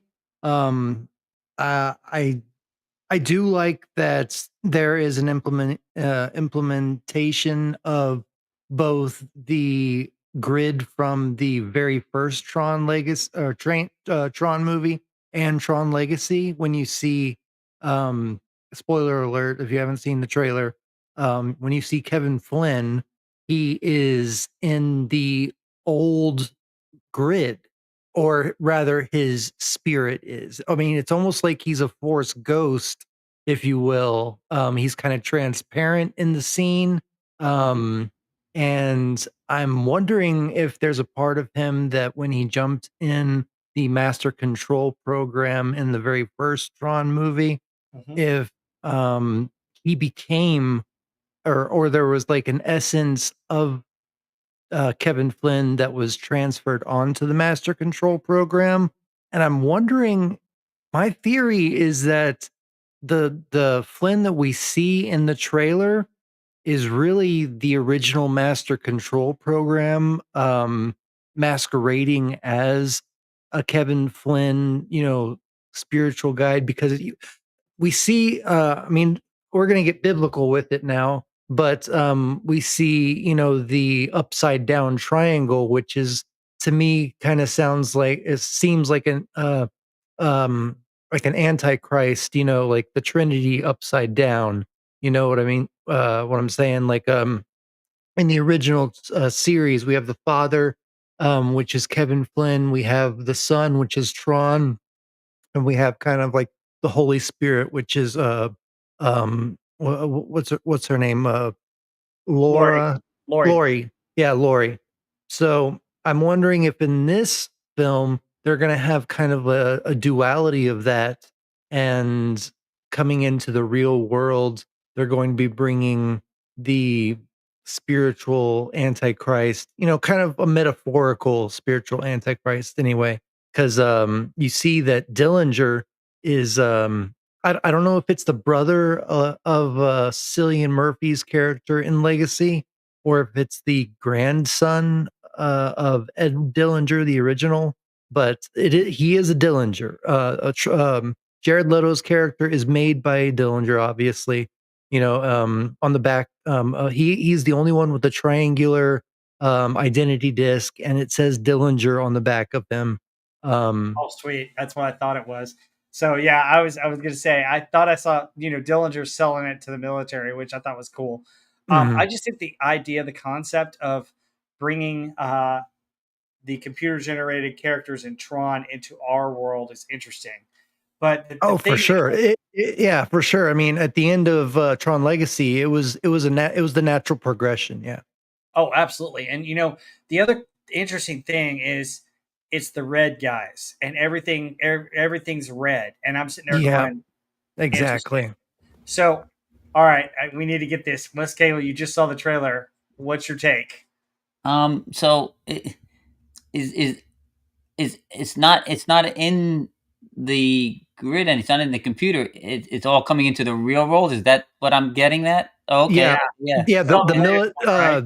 yeah, so what we were just discussing is that the Dillingers, or rather the son of Edward Dillinger, or brother of the son of Jill forget what his name is in Legacy. But anyway, one of the Dillingers has found, I guess, that laser and made it into a weapon to create soldiers, super soldiers that come from the grid, and are selling it to the military. And Mm, so this one character, Ares, which Jared Leto, I'm not too thrilled with him being the protagonist, Hmm. but he is the main character, and I think he's either being guided by Kevin Flynn's essence or manipulated by a MCP generated version of Kevin Flynn. Hmm. If you noticed in the trailer, West, when you see Kevin Flynn, he's kind of transparent. So it's not really him. It's more like a force ghost, if you will, since we were just talking about Star Wars. So yeah, mm, that's kind of what I've got on the surface level. I'm gonna dig deeper into it on my video and stuff, but I'm worried about it, but it does intrigue me. So I yeah. can't lie. I have I to say love Tron. the effects look good. So the effects look really good. There's Oh that scene. It opens with the recognizer, the huge recognizer in the real world, which is pretty impressive. And then it showed that there's the one scene where the cops are chasing the guy in a light cycle, and of Mhm. course he's got the streams going, and those cut the cop car in half. Yeah, yeah, and then that huge recognizer sending out like 100 missiles Yep. Yep. on the city. Man, yeah, it does look good. And then Gillian Anderson, I think, is playing either Edward, the original Edward Dillinger's wife, that maybe took over his position, or something like that. But in the last movie, in Legacy, Bruce Boxleitner's character, Alan Bradley, who made the Tron character originally, he made it made it a point to say in one of the scenes, there was somebody, I forget who he was speaking with, but the guy was like, "And what about Dillinger?" And he was like, "No, he stays in the company." Like he basically, the other guy was saying, "We need to get rid of Dillinger." and he was like, no, he stays in the company. He's earned his place. So that always kind of stuck with me. Like, well, what did he do to earn his place? Because he was Mhm. trying to go against Kevin Flynn's free system, free software and all that stuff, Well, theory. exactly. And Dillinger originally stole all of Flynn's programs, which was what the original Tron was partially about. Is Yeah. Flynn getting those programs back and proving that he was the real creator of all those games, and that he becomes president of the company at the end. But this could be like a younger Dillinger who worked his way in there, because there was a cutscene with him in an office building, showing that he had some kind of value, but he was talking to a computer that said end of line. So Yeah, who knows? exactly. So the other aspect of this that I have to throw out there is, remember the last Tron movie, which was okay. I thought the original was the best, but remember Clue is kind of a copy of Flynn as well, Yeah. and Clue was in the first movie too. yeah, Clue There was was actually the several golden thing. clues. Yeah, it's that symbol, Yeah. but Clue in the second one was another version of Flynn, and I wonder if Master Control got a hold of Clue at the end of the first one and reanimated Clue and made himself into that. Which Well, there, he would have had to have gotten a part of Flynn as well, because at the end Mhm. of Legacy he absorbs Kevin Flynn absorbs Clue and they become one entity at that Yeah, point. So there exactly. maybe something happened at that point where he sacrificed himself, but his essence went into the master control. There might be two systems now. There might be Sam's grid that he has around his neck from Legacy at the end of the movie, and then there might be the original grid from the Master Control program from the first movie. So we might be dealing with two grids that are dueling. And if you also notice too that in Legacy, there Cora, the ISO, was talking about. Oh, and before I forget too, Ares is an ISO. They say Yeah, that he's an ISO, so that's why he can go to different worlds. So all of those ISOs that Clue had destroyed, that they had been repurposed, I guess, for this military operation, and that's why they can come into the real world. yeah, But what I was going to say is Cora was saying that, to Sam, explain, what is a sunrise, mean? What does this, or what does the sun look like, or what does it feel like? Can you describe it to me? And in this film, you see inside the grid, inside the city, that there is now a new sun that comes above, and there's never been light. It's always been a dark grid in both movies. So now there's a sun in the grid, and I'm wondering if Sam had something to do with creating um or adding that to the new grid. So I don't know. yeah. It looks I mean, it's interesting. interesting. Yeah, at least Lots. this is something interesting and fascinating, and something that Disney might get right for a change. I hope so. I hope so. I I, just I'm hope it's not woke. But it comes out in what, November, no October. October? Okay. But I mean, apparently the ride is the only thing that's really very successful at Disney right now. Everybody loves the Tron ride for some reason. Huh. Oh yeah, I've heard great things about it. Yeah, people love it, but it's because people love Tron so much. Hmm. Tron, the original, was the first live action Disney movie, and it actually had the first fully CGI character, which was what was it? Not is it was it not glitch? It Oh was the yeah, bit. you know yeah, Bit, bit, yeah, exactly. bit. So, I Yes. mean, So it yes. made impressions, and then, Legacy didn't do as well as it, should have. I think it was a better movie than a lot of people gave it credit for, but it's now coming around, and I think it's getting a cult following, and, I really hope that they connect it. I hope that this just isn't a one-off type of movie, and I hope that it actually relates to, um the other two movies in significant ways, so that we can have like an actual trilogy, you know? Because Uprising was kind of like an in-betweener, almost like a Clone Wars, how they did with the cartoon. There was that Tron Uprising, which was like an animated um, series that kind of led up to what happens with Tron Legacy. So Mm. anyway, yeah, I could go on and on about this. This is one of my favorite things. So yeah, I'm excited about it, but I'm also hesitant because I don't like Jared Leto. I just don't see him as a after the whole Joker. I mean, remind me if there is anything out there that Jared Leto has been great in, but I can't think of anything that he's been great in. He's been a side character in Fight Club. He's been a horrible Joker. He's been just so many different characters that I don't really remember as being fantastic. Just kind of like there. You know what I mean? Mm. Yeah. No, I don't. I don't. He doesn't. He doesn't stand out as far as a Hollywood leading man to me. So Yeah, I don't get it. I don't get why people are trying to force him down our throats, but maybe he Oh, has him and Pedro something. Pascal. I mean, maybe you need to yeah, Well, replace me with those that's two. true. He is the height of our masculinity in 2025, apparently, from Time Magazine. apparently. Yeah, crazy stuff. But yeah, the Tron trailer's cool. Check it out. We'll see what it does. I mean, it looks promising, and I hope because I want to see something really cool. Me Um, too. all right, so there's And the there's and the Nine Inch Nails soundtrack is awesome. oh yeah. Well, Nine Inch Nails soundtrack on that is pretty badass. I mean, Yeah. it's awesome. Uh, let's see. Padawan Jared Leto is the best as the singer of his band. Stay in your lane, buddy.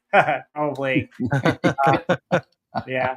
All right. So just a couple more trailers I want to talk about.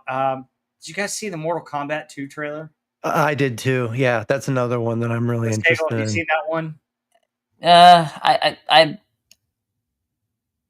I saw it in passing. I didn't really. I didn't look at it in depth. You know what I mean? I didn't give it a good look Yeah, over. So I hear Yeah. you. I thought the Mortal Kombat movie that they had about Scorpion and Sub Zero was pretty cool. This looks like it could be a fun movie. It could be absolute cheese. I But what I'm did you just guys glad think? I'm just glad that they didn't I'm just glad that this movie isn't going to focus on a character that was never in the Mortal Kombat games ever. I don't even remember the guy's name that they put in the last one, but this one will be focusing, I guess, around Johnny Cage trying to find his power and stuff like that, which in the series in part 10 or 11, he's actually the one that saves the world. He okay. when what Shinnok, is that his name? The he's a god of some kind that was trapped. He's even more powerful than uh uh Shao Kahn and Yeah, Shang Tsung. yeah, yeah. Shinnok. I think it is Shinnok. But he's like this god, and it's Johnny Cage's power that actually is the one that's overcomes him. So I'm glad that they're focusing on characters that are actually in Mortal Kombat. And Raiden looks cool, and I love Yeah. Scorpion. So Yeah, and you have the real Scorpion, not this next guy that was like inheriting that. But my favorite part of the trailer is you have Scorpion. Get over here! Yeah, yeah, of there you course, go. Iconic. Heck Yeah, it's yeah! iconic. dude. Yeah, you don't know how many times I said that as a kid. Oh It's yeah, funny you mentioned, hopefully it's not cheese. Cheese is not always necessarily a bad thing. There was a no. lot of cheese in the 80s that was so Oh yeah. cheesy it was good. So Yep, Yep. yep. Yep. Mega Force. Let's go. Anyway, but yeah, I mean, it looks like Carl Urban is Johnny Cage, and I think from the trailer he's doing a good job as Johnny Cage. You Carl got Urban does a great job at whatever he does, man. I oh love yeah, Carl he's a Urban great so actor. much. But it looks like you got Sonya, Kano, Kang, uh, Jade, Shang Tsung, Raiden, who looks cool in that. Shokan, Kung Lao is in there, and Baraka is in there. So it looks Yeah, like you're gonna have the tournament. actually in Yeah, a good wide chain. variety. I Yeah, guess Liu Kang is probably gonna be saved for the third one. yeah. So, but I mean, I think it's got a chance to do something interesting. I mean, I played the game as a kid or as a teenager. I mean, I love the game. It was a lot of fun. You got some interesting characters. I wonder if they'll recycle the music from like the '90s Mortal Kombat movie, but Oh, they better do something like that. They better at least have some kind of callback to that. What I love about the Mortal Kombat series, even just the games, Mhm. is the lore behind it. They really got deep into the lore of each Yep, character and how they connected with each other. Mhm. With Quan Chi, the sorcerer, that he's the one that actually um I mean, spoiler alert for the games if y'all care, yeah, but, Quan Chi is actually the one that, manipulated Sub-Zero to kill Scorpion's family, so it wasn't actually Sub-Zero's, volition, like, it wasn't his, you know, idea to kill his family. He was, under a spell by Quan Chi, and you don't find that out until later series, games, but it's just really cool how you kind of find things out like a movie in the games, so I'm yeah, really glad they're doing this. yeah. I'm glad too. Okay, so the final trailer we got to talk about here that just dropped this past week, Stranger Things, the final season. Oh, wow. Um, Huh. so did you guys see that one? I didn't even know Stranger Things was still doing seasons, Yeah, honestly. yeah. And if you When want to drop off the real quick and go watch the trailer real fast and then come back, yeah, yeah, the last I saw was Vecna, so I yeah, thought they ended with that. I'll be right back, yeah. yeah. Yeah, Be yeah, right back. with Stranger Things, Yeah. I, I keep both my brothers keep telling me you gotta. I have not seen a single frame of any of it yet. They keep telling me you gotta see it. This is great. This is awesome. They keep telling me that the one main character with the I don't know what they're like. This is you from the '80s, dude. This is you. He is just like you from the '80s. I'm like, Oh oh, okay, no, all which right. one? The dark haired, it looks kind of nerdy, almost like Screech. Mike? God, let me see if I can pick up some pictures. So Uh, here's I like Stranger Things. I love the '80s nostalgia. I love all the pop culture references in it. It's a fun show. I think the problem is that it's been too long since you had the last season, and it's been Netflix has been just dragging us through the mud. I mean, part of it was pandemic, but man, come on, we needed this earlier. But it looks promising. It's interesting. Wes Cagle, the cool thing about Stranger Things is just the '80s nostalgia will get you. There's some fun callbacks and there's some fun characters. Personally, I'm not. The kids are okay, but it's the adults that I think are funny. Um, okay. there's one guy Hopper that's just really cool. That I think is a really good character, and then I love Murray is one of my favorite characters, and he's a side character. But let me add your picture to the stage here. Yeah, All right, so which the one's you? the kid in the orange shirt. Yep, They're that's like they're Mike. like they're like That's that's you. That's you from the '80s, man. I'm like, yeah, okay. that's Mike. Uh, So yeah, but I mean, I think it's a fun, interesting show. I mean, if you it's got a little bit of D&D references, but it had Ghostbusters, it had Transformers, it had other types of stuff referenced in it that was cool. It had '80s music, cheesy, fun '80s horror references. Um, that's what's great about it. The last season kind of went off the deep end. But I think it needed to go to where it has kind of monster villains and your villain of the season, and now it's got kind of Vecna is the name of him, and he's the main villain now, and it's reaching towards its end with that. But the cool thing is that you got a chance to just binge watch it, oh yeah, binge. Yeah, yeah. There's binge it, and plenty of see. stuff. Yeah. But it's a lot of fun. Hopper's my favorite character. along with Murray. Murray's another character that you'll find, and I think he's prominent in season 2 and 3. And he's Murray's the one that's the crazy guy that's all the conspiracy theorist guy, and he's just funny to watch. But they have some interesting side characters like Carrie Ellis, um, was the mayor in the last season. All right. Yeah, he got some stuff. So, all right, Theta, you had a chance to watch it. What's your impression? Yeah, I mean, it looks really cool. I didn't see season 4, but is that Vecna again?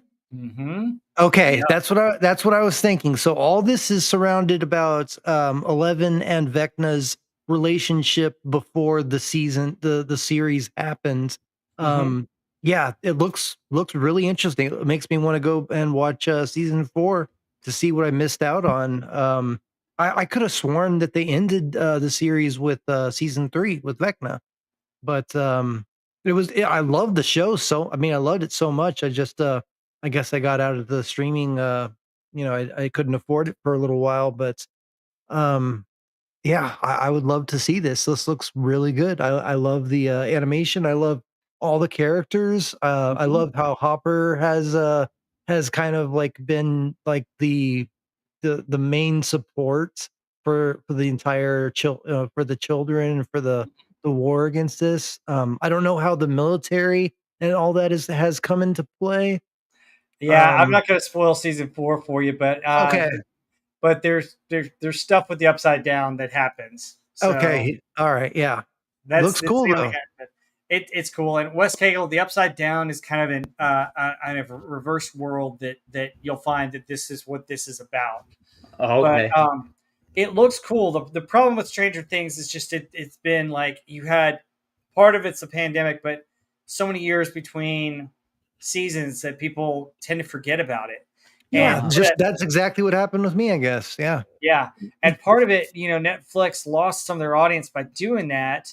The other part of it is Netflix wanting you to amp up and do a watch. But I think Cobra Kai did the best with the Oh, yeah. hey this season and then the Cobra next Kai year. is the epitome of what should be done with great franchises. Yeah. Yeah. I've still only seen the first 2 seasons of that, so I've Oh got Oh stuff to wow. watch for god, that. So so good, Ooh, so ooh, good. If ooh. you're a fan of the West Cagle, Karate Kid, oh god, you're in for a treat. yeah, cool. it's fun. Cobra Kai is awesome, but Oh, you Nope, muted you're yourself. muted. You muted yourself. that's what happens when you hit them. So, yeah, Stranger Things, the trailer, check it out. It looks pretty interesting. So, it's dropping in 3 parts, kind of like how Cobra Kai did. It's dropping the first part on Thanksgiving, the next part on Christmas, and then the final part on New Year's. So, at least we're getting them all within a month of Okay. each other. So, it's interesting. I would say the trailer looks interesting. Go check it out. There's some good characters in season 4 that come up, and it's a fascinating show. So you say so there's 5 so there's 5 seasons, and you said that there were multiple breaks, were years in between some of the seasons. This is a show with kids being cast. How did they deal with that? These kids had to have grown up, Yeah, a bunch. they have a couple of years in between seasons 3 and 4 where they go from junior high straight into high school. Oh, So okay. Yeah, Okay. yeah. I mean, they started out when they were what, like 9 years old, and now they're what, yeah, like 18. so they're like in Yeah. fifth grade, and then they bring them up to, so they kind of catch you up within the show. Okay. Um, so and there's a reason for that, and some kids relocate, but you got it. You got them doing that. But yeah, it's a good solid show. There were some issues with the monsters, and season 3 is fun, cheesy type stuff, but Mhm. season 4 I thought was really good, and the season 5 trailer is going to be interesting. I'm just curious to see how it all ends and what happens here. But Yeah, it says the final chapter. Yeah. So West Cagle, I think you might like it. It's interesting. It's a lot of fun. Cool. Cobra Kai is the gold standard, though. I mean, yeah. what they did to respect the lore and bring on new characters that you root for is fantastic, and how they grow and develop And them. old characters that you didn't used to root for. I mean, Oh, yeah. yeah. I mean, Uh-huh. Chose. I mean, yeah. Not going to get into it, but yeah. I Mhm. mean, Yep. Chosen comes back. So Yeah. Oh, excellent. That's cool. That's cool. Yeah, I'm gonna have to probably give both of these a watch. I have you said these are Netflix. These are Netflix, yeah, right? they're Netflix. Yeah, Yeah, Yeah. I have that down there. Yeah. yeah. Okay. Cool. Cool. First episode of Stranger Things was in 2016. So Oh man, almost Wow. 10 years ago. Damn. yeah, Yeah. Wow. crazy stuff. Yeah. No, that sounds pretty interesting. Sounds like some pretty good stuff. I'm gonna have Yeah, to give both of them a watch. But yes. I love when they do like with Cobra Kai. They do the lore, like you guys said, right. I mean, there's a way. I've said this over and over before on multiple streams and multiple people when they talk about rebooting, redoing all these things, bringing things back.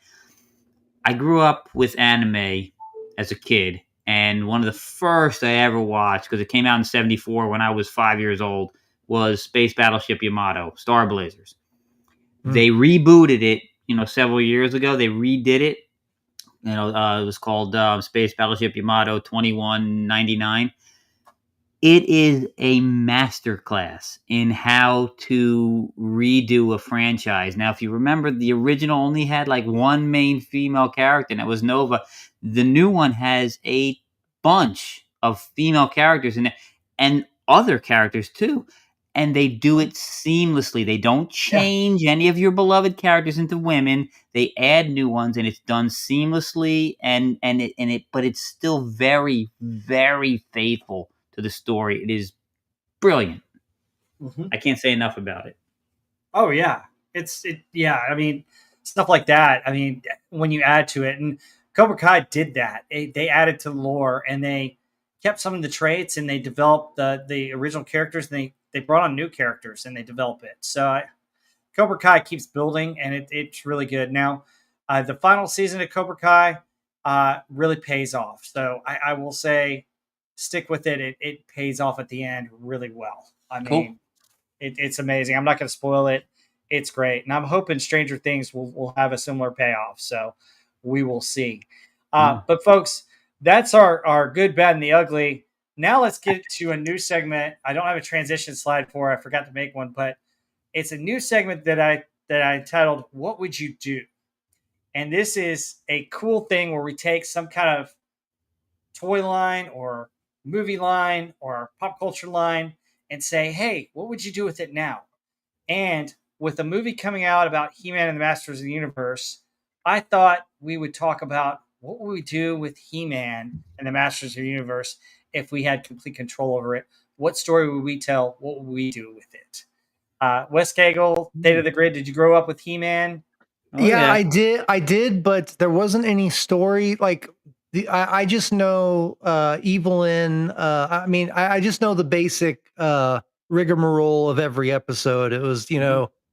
Adam, getting on his tiger and turning into He-Man and facing Skeletor. I don't think I remember any specific lore from it other than him just being master of the universe, with his power sword and everything, against the sorcerer Skeletor.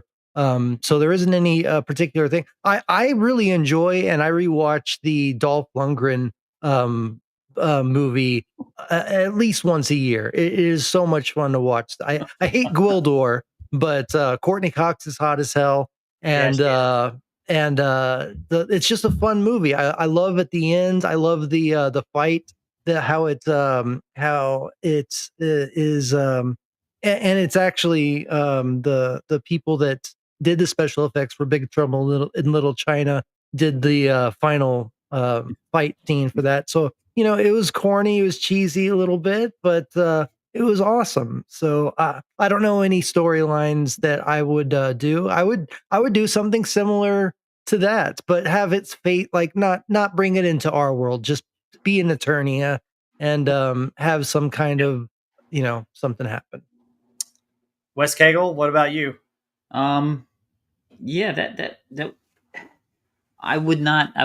If I could bring back Masters of the Universe, do something with it. I would make it a movie. I'd make it a series again, and I would make it. I would not make it live action. I would still animate it, but instead of like they had said, it, it was more the cartoon. Then it was they were all almost one offs, and it was Yeah. all the same cookie cutter thing. Yeah. Yeah, I would make it where you've got a storyline running through the entire season. Um, but you definitely you've got to improve the animation was actually still pretty good, but improve on it, but don't change the look of the characters. You got to keep them the same. And I don't know, maybe some kind of epic struggle, almost like Lord of the Rings style, where good and evil, Yep. and that's all that that's pretty much where I would go with it, instead of being one offs, have an entire episodic thing where it's all tied into one long story chain. And 20, anywhere between 12 and 26 episodes would be good, which is standard for anime. And I would definitely hire I would source it out to the anime industry. You can dub it, fine, but I would source it out to the anime industry, because they seem to have become they seem to still be woke proof over there. So James Caserta, that's hilarious. But yeah, did you guys ever see the 2000X He-Man cartoon? no, No, I stayed away from it. Oh my No. gosh! If you get a chance, watch that. That was really cool. The early Really? 2000X He-Man cartoon, really, where they redid it, and it was true to the lore and stuff. It was really cool. But let me tell you what I do with He-Man, because I have an idea. I'm not going to give you the whole. I've got a trilogy in mind for He-Man, Oh, and okay. a spin-off series for She-Ra, and it takes some of the comic book, it takes the lore, it takes everything. Because, folks, so He-Man is kind of special to me. It's behind Transformers and GI Joe is favorite toys that I grew up with, and also Star Wars. They're all four of those are my favorites. But like He-Man, I grew up with it, so I grew up with the mini comics. I had the toys. We had Castle Grayskull as kids, my brother and I, and we had everything. We loved He-Man. He-Man was so much fun. But what I would do is this: I would have Eternia, and Eternia is in the midst of a civil war. And on one side is Randor, uh, and the other is his brother Keldor. And basically, what's happening is Adam is Prince, but he's like 18 to 21 years old, and he's still training in the Capitol building. Randor comes back from a battle to the main palace, and they find out that Keldor is going to attack it, and it's his last ditch effort to try and win the war and reclaim and claim the throne. Anyway, so what Randor is doing is he makes Adam and Tila and Marlena, his wife, and Man at Arms and a couple others. They take all the populace out to the caverns, which is kind of like a Helm's Deep kind of place to keep them safe, because they don't want the war torn thing that civilians getting killed. And he's basically Adam wants to fight in the war, but he won't. Randor won't let him, because he's like, you're my only heir. I've got to protect you, but also it's about the people, and you got to understand it's about the people. So they take him to these caves, and they get one Wind Raider and one sled bike. Well, Adam goes off half cocked. He wants to go back to the battle, so he takes the Wind Raider where Orko and Cringer are hiding in, and he tries to go back to the battle. Man at Arms tries to stop him on the sled, and shoots him down right by a lake. And they get into a fight, and he throws him in the lake. And he's in the lake, and he sees a shiny object, and it turns out to be the power sword. And so the power sword was originally King Grayskull's sword. It's one of three swords that he had. There were originally one big sword, and he separated it into the sword of power, the sword of honor, and the sword of magic. And so he finds this sword, and the sorceress appears as Zor, and he's summoned to Castle Grayskull for a purpose. Meanwhile, as that's going along, Randor is defending the kingdom, and Keldor comes in with his army, and Keldor is his half brother, and Keldor, eventually becomes Skeletor. But basically, they have a big epic battle, a la Lord of the Rings. and Keldor tries to throw a bat of acid at Randor, and Randor blocks it back into Keldor's face, causing the face to get corroded. Keldor gets taken by his minions away from there back to his real master, who's trapped in Despondos, Hordak. And so that's how you get the origin of So this is Skeletor. the origin story. So you're doing a whole Yeah, trilogy. Okay, yeah, cool. you're No, that's starting it cool. off with the Okay. origin of He-Man and Skeletor. And so Hordak basically makes a deal that he'll keep Skeletor alive, but Skeletor has to break into Castle Grayskull to steal the jewel that he can put on a portal to reopen it and allow Hordak back into Eternia. And so basically the idea becomes, you have Adam turning into He-Man and learning how to become He-Man and how to protect Castle Grayskull and Eternia from Skeletor, who's trying to get this stone that's in Castle Grayskull to release Hordak back. And that's what the first movie would be about.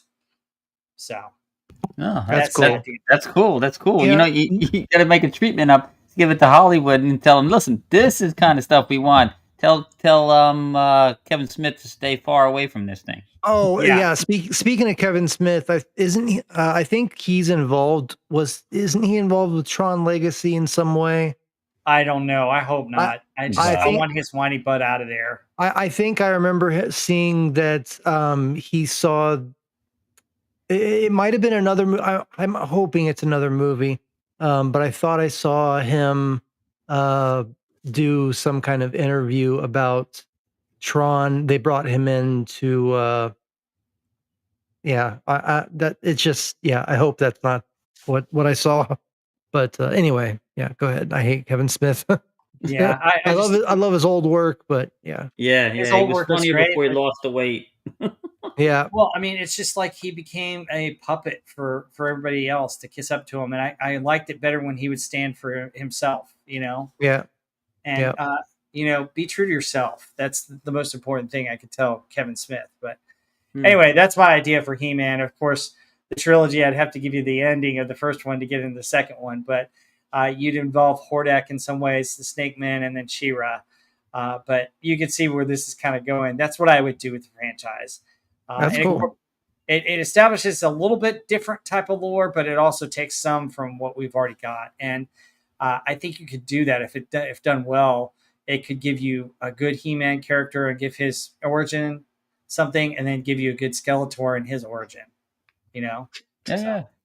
No, no, absolutely. Yeah, no, I think it's a good idea, and the entire premise you just laid out lays the groundwork for a trilogy, an epic trilogy. I mean, hmm it's perfect for laying the groundwork for the a whole a spread of films, or hmm even if they're animated. I mean, I don't know if you thought it would be live you can action do or an animated animated. movie too. I mean, it doesn't Yeah. matter. It's the idea of the storyline Hmm. is what I have here. You do real life or animation. Animation would probably be Yeah, cheaper and easier. better put TM there like Harvey does, and put TM there because somebody's gonna come along and steal your idea. It's out here now on the net. So Oh yeah, absolutely. Well, they don't have the whole. They have the main storyline, but they don't have the whole thing. But true, true. you know, but I mean, it's just cool. I've always wanted to get that out there because I'm not the greatest writer, but I'm a better storyteller. So Well, you're see there are groups. You've got the director who brings the story to life. You have the story writers who write the screenplay, but you have where it all starts, the idea guy who comes Yeah, up with the idea and the loose framework for everything. the That's storyboard guy. essential. Yeah, Yeah, yeah, that's the essential part because the story writers, while they are important and they're very creative, they're usually drawing on an idea from somewhere, and the director just goes from after them. So, yeah, absolutely cool. But anyway, that's my idea for He-Man: The Masters Universe. We'll have a new topic for next month.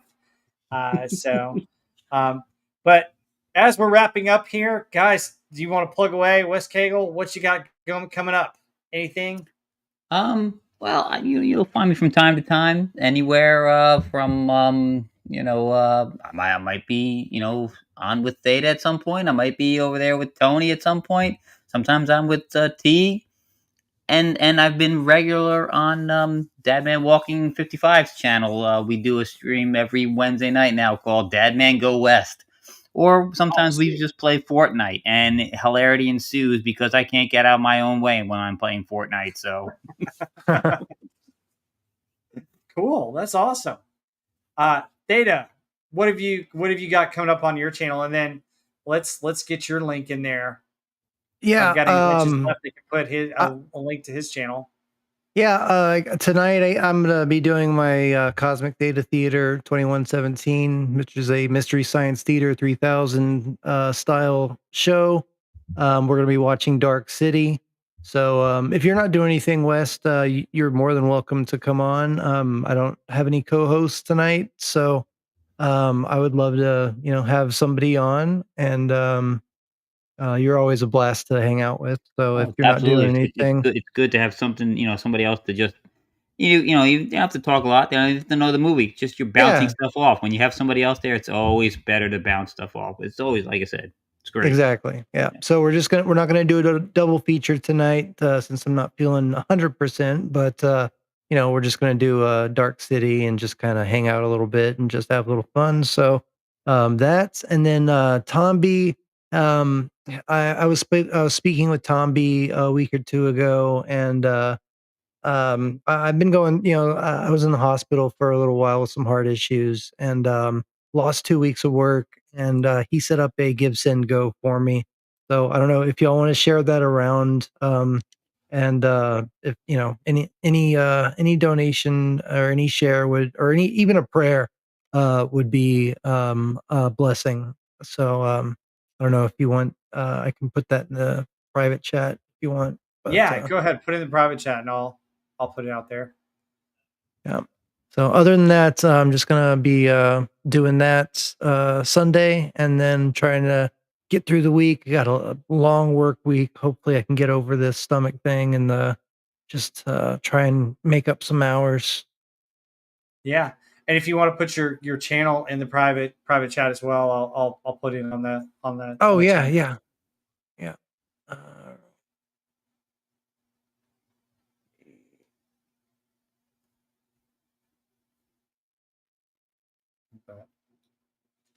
oh, Cool. sorry. It is. Why do I always have a hard time finding it? It's That's what she said. There here we go. Okay. Copy. we go. Private chat. Anyway, so coming up on my channel, first I want to plug my buddy Stark of Iron, Yeah. folks. I got a link to it in the description of here to Stark of Iron's channel. Stark of Iron, need your support. He's a great guy. He does a lot of great stuff for everybody else. Guy's got a heart of gold. He's the one that will do streams just to raise money for friends and people that are hurting or that need stuff. Check out his channel. He's also a heck of a guy. I mean, first of all, heart of gold, just as I said, but also he's a showman. He can do impersonations galore. He does a great Skeletor. He does a great Alf. He does so many different voices and things. He's multi-talented. What an incredible guy. Yeah. Also, Have you heard his death clock? He does all 5 voices, and it sounds At like the 5 same people. time, yeah. Yes, it's oh my fantastic. gosh. Oh, it's great. Yeah, he's Oh been my like gosh. mentoring me. I'm actually starting to do Meatwad on my streams because of him. I mean, he's kind of took me under his wing and helped me find my way to do that. He's amazing. Yeah. Yeah, but support him. The other thing that he does is he's a singer and he's very talented, and also he tickles the ivories as well as anybody out there. He can play the piano. I wish he'd do more of his keyboard stuff, but there's a lot of copyright material that you can't really play on YouTube. But he's just a really good guy and a really good entertainer. So subscribe to his channel if you haven't. I mean, he's amazing and we love him. He's a brother here. And thanks for sharing that in the private chat. I'll dip it into the stream as well. Yeah, I've got a whole notebook file where I've got everybody's things so Yeah. I can share them Oh, out to yeah, people. I got a Google Doc Google Doc file of all mine. I just didn't have mine in there. Yeah. You Well, never have your own, we got right? yours up data grid, and we got Starks up there too. So support both those guys. Hey, folks, this Wednesday I am going to be on Doomcock's channel, Pop Culture Breakdown. We break down pop culture every week, and this week's movie of the week is Inception. So it's Yeah. gonna be a lot of Oh, fun. Yeah. We're going to talk a lot about that. Inception is a great movie, guys. If you haven't I've seen So not seen it. Another one that people keep telling me, you gotta watch it, you gotta Dude, watch you it. go do, watch you do. it. Dude, go watch it. It's been on HBO. It was actually on HBO last night. Wow, I was crazy. I was like winding down my night. I haven't started the slides yet, and the movie's on. I'm like, oh my gosh, it's on. So that's cool. And then next week, guys, get ready for this. My next show next Sunday, 5:30, right here. We're doing the hits in 1973, which we'll Oh, do the top 40. We'll tell you about the rest of the 100, and also we'll tell you about the music news for that year. It's a crazy year for music news, but we've added a new segment. The new segment is albums we love. So it's similar to movies we love on Pop Culture Breakdown, except we're talking about music. So it's albums we love. And the first album that we love that we're going to talk about is the great Dark Side of the Moon by Pink Floyd. Ooh, ah, beautiful. yeah, So that's very we're cool. starting out with a classic here, and I've got all kinds of information about that. I even got all the stuff about Dark Side of Oz, which is complete BS, but it's fun, synchronicity. So I've got a whole bunch on that too. So folks, get ready for an awesome show next week right here at Oh, 5:30 but Central. before I forget to, sci-fi model guy Sean Carter is doing a stream All right right. now. If y'all want to rate him, Oh yeah, let's go rate That's his. right. What if you put his show in the Yeah, yeah. comments? Sean is a brother. He does amazing model work. He's also on me with on with me on Doomcock's channel at Pop Culture Breakdown. Definitely, guys, go check out his channel. We could definitely rate that. Let Oh, you me. got it already, Tate. Okay, cool. uh, Cool, you just guys got it. a split second before you. Yeah.